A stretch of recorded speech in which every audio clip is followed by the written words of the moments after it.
तो hello everyone, welcome to Muskan Fry channel. और आज डेट है 24 नवंबर 2023। जैसे कि हम लोग एक नया इनिशिएटिव लॉन्च किया था हमने, उसका नाम था my case studies for GS4 and आपके ऐसे एग्जामिनेशन के लिए जो आपके मेंस आंसर राइटिंग में इन्वेस्टमेंट करें। क्योंकि देखो, एग्जाम्पल केस स्टडीज सभी लोग लिखते हैं, लेकिन अगर एग्जामिनर को आपकी केस स्टडीज एग्जाम्पल यूनिक लगे ना, तो वो आपको नंबर देने के लिए मजबूर हो जाएगी। तो ऐसी चुनिंदा बहुत इंटरेस्टिंग सी केस स्टडी जो कि रियल लाइफ बेस्ड रहेंगी, मैं वो आपको बताऊंगी, जिससे आपकी प्रिपरेशन और हमारी प्रिपरेशन दोनों की अच्छे से चल सके। और आप अगर इनको अपनी आंसर राइटिंग में डालोगे ना, तो एक दो मार्क्स आपको अदर लोगों से ज्यादा मिलेंगे। तो चलिए, सबसे पहले हम लोग स्टार्ट करते हैं हमारी पहली केस स्टडी। तो सबसे पहले तो आपको ओवरव्यू दे दूं कि हम लोग पढ़ने क्या वाले हैं कि Amazon women's of the world wow programme launch कर रहा है। अमेजन आपको ई कॉमर्स ई कार्ड वो होती ना, ई कॉमर्स साइट जो भी प्रोडक्ट प्रोवाइड करती है, वो विमेंस के लिए एक इनिशिएटिव लॉन्च करने वाला है, Amazon women of world program. तो इसके बारे में हम पता करेंगे। नेक्स्ट हमारी रहेगी कि ऑस्ट्रेलिया अपोलोजाइज फॉर थैलिडोमाइड ट्रेस्टिंग। तो किसी गवर्नमेंट का किसी काम के लिए अपनी माफी मांगना एक बहुत बड़ी बात होती है, क्योंकि क्या होता है ना, गवर्नमेंट एक हाई पावर होती है, तो ये वो माफी मांग रही है ना, तो अपने जो ईगो वगैरह ना स्टेटस को छोड़ करके एक ह्यूमन नेचर के थ्रू बात करती है अपनी पब्लिक से। तो हम लोग इसको देखेंगे कि कैसे हम इसको आर्टिकल को अपने GS4 एग्जाम से लिंक कर सकते हैं। सो हमारी थर्ड केस स्टडी होगी एक पर्सनालिटी के लिए, क्योंकि आज 24 नवंबर है। तो आज जो हमारी फातिमा बीवी थी ना, फर्स्ट वुमेन जज of supreme court in India, उनकी मौत हो गई है। और आपको जानकर ये भी लगेगा कि पहली बात तो ये विमेन थी, दूसरी बात ये थी मुस्लिम, और मुस्लिम सोसाइटी आपको पता है थोड़ी सी ऑर्थोडॉक्स होती है। तो उसमें से निकलकर ये पहली वुमेन जज बनी। और साथ में पहली वुमेन जज के साथ साथ उन्होंने जो काम किया, हम लोग उसको आगे डिस्कस करेंगे। इसको आप अपने ऐसे और GS4 में एज अ पर्सनैलिटी यूज कर सकते हो कि इन्होंने कौन कौन सी वैल्यूज इंकलकेट की और सो की। नेक्स्ट केस स्टडी है ये अ मैसेज ऑफ इंक्लूसिविटी। सो ये मिट्टी कैफे जो कि पूरी तरीके से डिसेबल्ड लोगों के द्वारा चलाया जाता है, हम लोग इसके बारे में डिस्कस करेंगे और क्यों ये इंक्लूसिविटी को शो करता हुआ नजर आ रहा है। हम लोग ये देखेंगे, ये बहुत ज्यादा इंपॉर्टेंट आर्टिकल है, क्योंकि खुद डीवाई चंद्रचूड़ जो कि आपको फोटो में दिख भी रहे होंगे, उन्होंने यहाँ पर आके इस इस कैफे को अटेंड किया था। तो बहुत बड़ी बात होती है कि हम कोई हमारे सी से आए इस कैफे में आ रहे हैं, और ऐसा क्यों हुआ हम लोग वो भी डिस्कस करेंगे। नेक्स्ट है ये loneliness a significant global health threat. So WHO ने बोला है कि अगर कोई व्यक्ति इंसान अकेला महसूस करता है तो वो एक दिन में 15 सिगरेट पीने के बराबर है। सो इसके बारे में देखेंगे, आप इसको कैसे लिंक कर सकते हो अपने GS4 में। और इंडियन सोसाइटी में जो हमारी डाइवर्सिटी सेक्शन है ना, कैसे फैमिली स्ट्रक्चर चेंज हो रहा है और इंसान पर क्या इफेक्ट पड़ रहा है, तो हम लोग उसके बारे में भी डिस्कस करेंगे। सो ये ओवरव्यू लेने के बाद चलिए स्टार्ट करते हैं आज का हम लोगों का केस स्टडी का सेशन। सो अमेजन जो ई कार्ड कंपनी है ना, उसने विमेंस को एम्पावर करने के लिए एक प्रोग्राम लॉन्च किया है, उसका नाम है वाओ प्रोग्राम।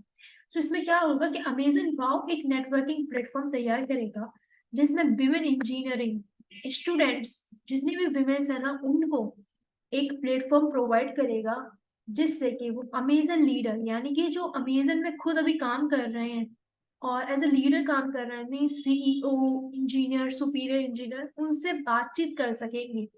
तो अगर उनके अकॉर्डिंग विमेंस की स्किल फुलफिल कर जाती है ना, तो इंटरेक्ट करके उनको विमेंस को अपने अमेजन के अंदर रखेंगे।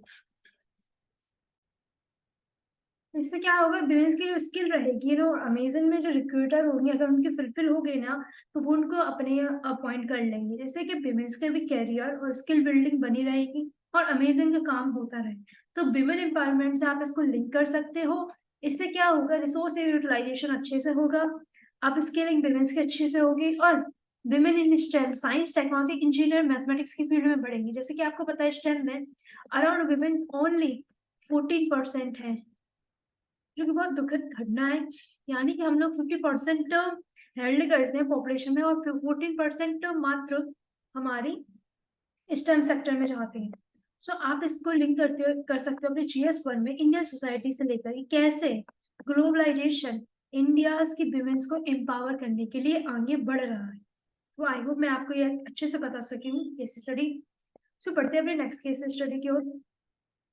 सो ये न्यूज है, Australia apologises for thalidomide tragedy. अब ये थैलिडोमाइड ट्रेजेडी है क्या बेसिकली? तो क्या हुआ था कि ऑस्ट्रेलिया गवर्नमेंट ने अपनी फॉर्मल अपोलॉजी, औपचारिक माफी मांगी है इंडिविजुअल से जो कि अफेक्टेड रहे हैं थैलिडोमाइड ट्रेजेडी से। ये एक तरीके का ड्रग है था जिसको सिकनेस बीमारी को दूर करने के लिए यूज किया गया था 1950s और 60 में। लेकिन इससे क्या हुआ, जो बच्चों की वो थी ना, बच्चे पैदा हुए थे उनमें डिफेक्ट आ रहे थे, मीन्स किसी का हाथ खराब है, किसी का दिमाग में कुछ प्रॉब्लम है, कोई पैरालाइज है, ऐसे टाइप का।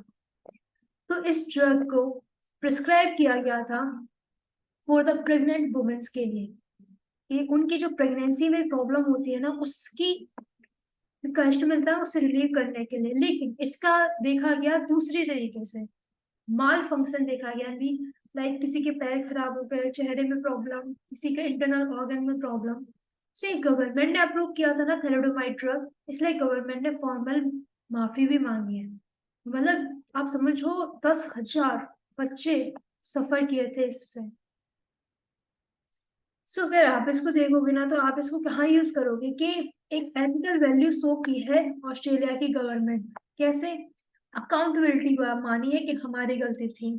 उन्होंने एम्पैथी शो की है कि जो अफेक्टेड हो गए थे, डिफेक्ट चिल्ड्रन हो गए थे, उनके लिए सिंपैथी जताई, और जो हमारे पास्ट में फेलियर हुए हैं उनको आगे ना दोहराने की भी अपील की है। तो आप इसको यूज कर सकते हो आपके GS4 में, क्योंकि हमारी वैल्यूज होती है ना कि as an civil servant, as an administrator हम लोग को कौन सी वैल्यूज रखनी चाहिए। तो इससे आप एक सीख लिख सकते हो कि हमारी अगर गलती है तो हम लोग को माफी मांगना चाहिए। तो बढ़ते हैं नेक्स्ट न्यूज की तरफ। न्यूज नहीं, केस स्टडी। सो फातिमा बीबी, फर्स्ट वुमेन जज इन सुप्रीम कोर्ट, इनका निधन हो गया हाल ही में COVID-96 उम्र के तहत। सो सबसे पहले ये 1950 में फर्स्ट स्टूडेंट थी जिन्होंने अपनी लॉ की पढ़ाई कंप्लीट की थी। साथ में ये पब्लिक सर्विस कमीशन में भी अच्छे मार्क्स से जुडिशियल सर्विसेज में आई, और साथ में अगर आप देखोगे तो फर्स्ट वुमेन मेंबर रही है ये इनकम टैक्स अपीलेट ट्रिब्यूनल की। ये जो इंटरेस्टिंग सी बात थी ये कि first women member in the income tax appellate tribunal में भी ये रही, जुडिशरी एग्जाम में निकाला। तो आप इनको GS4 में या GS4 और अपने ऐसे में यूज कर सकते हो। कैसे कि आपकी पर्सनालिटी को दिखा रहे हो, तो कैसे उन्होंने dedication to service, dedication to her study दिखाया, और फर्स्ट वुमेन बनी सुप्रीम कोर्ट की जज। आप इसको यूज कर सकते हैं। बढ़ते हैं नेक्स्ट न्यूज की तरफ। सो ये न्यूज है मैसेज ऑफ इंक्लूसिविटी। तो सुप्रीम कोर्ट ने जब उनके पास एक अपील गई थी कि हाँ हम लोगों को मिट्टी कैफे बनाने की परमिशन दिया जाए ऑल ओवर इंडिया में, तो सुप्रीम कोर्ट ने उनकी बात मानी ही, तो लेकिन साथ में जो सुप्रीम कोर्ट की खुद की जमीन थी उस पर उन्होंने मिट्टी कैफे बनाने को अलाउ किया। ये बहुत बड़ी बात है। जो यहाँ के जो फाउंडर है ना, अलीना आलम, उन्होंने भी बोला कि उस टाइम पर जब सुप्रीम कोर्ट ने अपने खुद के प्रमाइस में मिट्टी कैफे बनाने की बात की, तो हम लोग के लिए लाइक इंक्लूसिविटी का मौका हम लोग को दिखा कि सुप्रीम कोर्ट CJI खुद ऐसा हम लोग का सपोर्ट कर रहे हैं, तो बहुत बड़ी बात होती है। सो ये मिट्टी कैफे होते हैं जो कि इंक्लूसिव वे हैं। इनमें जितने सारे लोग काम करने वाले हैं वो किसी ना किसी हद तक डिसेबल्ड है, मीन्स किसी को दिखाई नहीं दे रहा है, कोई एसिड अटैक सर्वाइवर है, कोई सिंगल मदर है, और किसी को प्रॉब्लम है। तो ये लोग साथ में मिल करके एक कैफे बनाते हैं जिसमें चाय, स्मॉल ईट्स, छोटे छोटे सैंडविच वगैरह, मिनी मील्स मिलते हैं। कैफे तो आपको पता ही होगा क्या होते हैं। तो बात ये है कि ये डिसेबल्ड के द्वारा बनाया गया है, जो बहुत बड़ी बात है। और इन्होंने सेकेंड हैंड आइटम्स यूज करके, मतलब कोलैबोरेटिव एफर्ट करके सब चीजें, आप CGI आप देखोगे आ रहे हैं इनका अटेंड करने के लिए, ये फाउंडर है और ये डिसेबल्ड जो कि सर्विस देंगे। हाँ, उतनी जल्दी फास्ट नहीं देंगी अदर रेस्टोरेंट की, लेकिन जो अफेक्शन लव ये लोग देंगे ना बहुत ज्यादा होगा, तो आप इसको यूज कर सकोगे अपने GS1 में और GS4 में। कि इंडियन सोसाइटी में अभी भी ऐसे कुछ लोग हैं जो मदद करने चाहते हैं। GS4 में इंक्लूसिविटी को दिखाने के लिए सुप्रीम कोर्ट ने ना तो इनकी मतलब इम्पैथी को तो समझा ही है, लेकिन खुद वहां पर जाकर अटेंड करने का भी मौका मिला तो उन्होंने छोड़ा नहीं। तो आप इसको दिखा सकते हो कि सुपीरियर इंफीरियर नहीं, be all are equal person. So ये एक केस स्टडी बहुत ज्यादा अच्छी लगी, न्यूज में भी थी। सो आई होप मैं आपको अच्छे से समझा चुकी हूँ। बढ़ते हैं अपने नेक्स्ट केस स्टडी की तरफ। सो ग्लोबल हेल्थ थ्रेट में लोनलीनेस एक बहुत ज्यादा इंपॉर्टेंट फैक्टर बन रहा है। WHO ने बोला है कि अगर एक इंसान अकेला रहता है तो वो एक दिन में 15 सिगरेट पीने के बराबर है। ये केस स्टडी शायद पहले भी बोली गई थी, लेकिन अभी केसेस बहुत ज्यादा बढ़ रहे हैं तो सुप्रीम WHO को फिर से बोलना पड़ेगा। तो लोनलीनेस क्या है? एक अगर इमोशनली फीलिंग, आप एक आइसोलेटेड और कोई कनेक्शन नहीं है, आप दूसरों से बातचीत नहीं कर सकते हो, डिस्कनेक्शन फील करते हो, तो वो लोनलीनेस है। तो इश्यूज क्या क्या अराइज होते हैं? तो मेंटल हेल्थ प्रॉब्लम अराइज होते हैं like depression, anxiety, increase stress level. Physical health impact पे देखोगे ना तो डिमेंशिया, कार्डियोवास्कुलर डिसीज, हाइपरटेंशन, ये सब चीजें बढ़ने का खतरा है। लाइक 5 से 15% हर एक अडल्ट पर्सन लोनलीनेस को एक्सपीरियंस करता है अपनी होल ओवर लाइफ में। कॉग्निटिव डिक्लाइन, आपका जो दिमाग है ना उसमें भी श्रिंक होने लगेगा, क्योंकि आप उतना अच्छे से सोच ही नहीं पाओगे। सोशल आइसोलेशन अलग होगा, इम्पैक्ट आपके ऊपर पड़ेगा लाइक स्कूल के छोड़ दिए जाना, जॉब से हट जाना, तो और ज्यादा प्रॉब्लम क्रिएट होगी। इकोनॉमिक कंसिक्वेंसेस में देखोगे आप तो जॉब सेटिस्फेक्शन ना होना, परफॉर्मेंस अच्छी ना होना वर्क कल्चर में, और वेलबींग में निगेटिव इम्पैक्ट पड़ना। तो सॉल्यूशन में WHO ने बोला है कि हम लोग को सबसे पहले तो सोशल कनेक्शन को प्रायोरिटाइज करना चाहिए। मीन्स हमको सोशलाइजेशन में फिर से ध्यान देना चाहिए। मीन्स अगर आपके पड़ोस वाला अगर व्यक्ति परेशान है, नेबर्स परेशान है, तो उसका आप सपोर्ट करो, बात करो, समझो। ये नहीं कि उसका ठीक है यार हमें क्या करना, हमारा थोड़ा काम है, ऐसे टाइप का नहीं। सो ये सब था। सो आई होप मैं आपको अच्छे से समझा चुकी हूँ। सो अगर आपको ये अच्छा लगा उन्होंने इनिशिएटिव, ये इनिशिएटिव मैंने अपनी खुशी से किया, कोई कंपलसरी नहीं, क्योंकि ये इनिशिएटिव मुझसे बहुत ज्यादा कनेक्टेड है। क्योंकि केस स्टडीज में आप अगर अच्छा करोगे ना तो आपको अच्छे मार्क्स जरूर मिलेंगे। तो आई होप मैं आपको अच्छे से समझा चुकी हूँ। तो लाइक कीजिएगा मुस्कान चैनल और शेयर कीजिएगा। कोई सजेशन होना तो कमेंट सेक्शन में बताइएगा। अच्छा लगे तो लाइक कीजिएगा, नहीं लगे तो कमेंट सेक्शन में फीडबैक दे दीजिएगा। Thank you, bye bye, take care.